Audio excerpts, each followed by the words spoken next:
Mr. Speaker, and I want to take the time to thank my colleague, Congressman Mitchell, for his leadership in this amazingly important area, and also to point out the bipartisan nature of this bill, not only, Mr. Speaker, to you, but to those people who might be watching at home at a time when it seems that we can't agree on anything. Here we have an agreement in the College Transparency Act and how to ensure a better investment for the futures of our children. Now, there are those who have opposed this bill, and I can't really wrap my brain around it, Mr. Chair. Some have suggested this might grow government, but that's absolutely not true. In fact, the data that would be made available in this act is already collected. But the problem is that that data is collected and then it's siloed and accessible only to institutions or government entities and not to the. That strikes me as illogical at best and stupid at worst. Some would say it burdens colleges with data collection requirements, and yet, again, the data is already being collected. What about personal privacy? Does it disclose individuals' private information? Well, if it did, I wouldn't be standing here today extolling the virtues of this bill, which I co-sponsor, and Mr. Mitchell sponsors, that supported again across the aisle, to include the likes of the distinguished gentleman, Mr. Polis from Colorado.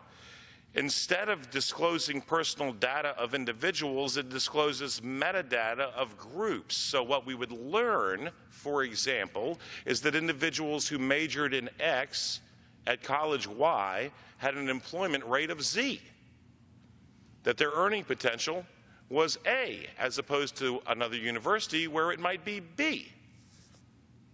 And what more pertinent information, Mr. Speaker, could there be to young people as they seek to choose an area of study and a place to engage in that area of study than their likelihood of success based on those who have done the same thing at the same college or university before them? So we've addressed some of the things that this bill doesn't do, but let's speak briefly about what it does do. Without any ability to articulately argue, this bill increases transparency.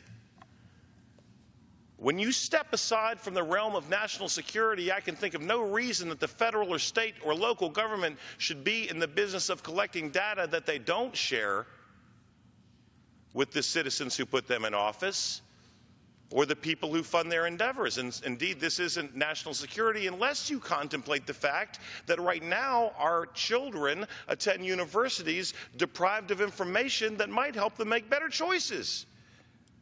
So this increases transparency. It creates informed consumers. It allows individuals to decide for themselves what college or university that might offer a program that they're interested in is the best investment of their time and perhaps their or their parents' or the government's money.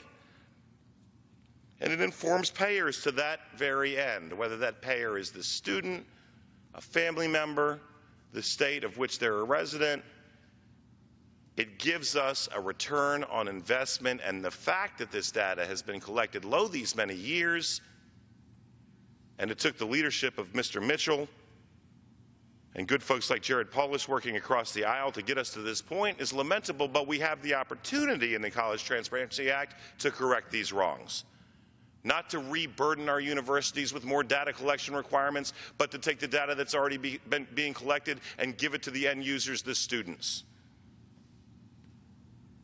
So it's with that that I again offer a hearty congratulations to Congressman Mitchell, a begrudging "I wish I'd have thought of that," and an implorement to my colleagues on both sides of the aisle that while we already collect this data, we do not disseminate it where it would be most useful, and that is to the end users. And I hope that all can find a way to join us from both parties in supporting this common sense measure, the College Transparency Act. Mr. Speaker, I would also ask that this letter from the President of the University of Virginia in my district be entered into the record, and I would note that institutions from the University of Virginia to the entire Virginia community college system have endorsed this common sense piece of legislation. It's a shame we haven't done it sooner. Let us not miss the opportunity to pass this now. Thank you. I'd yield back.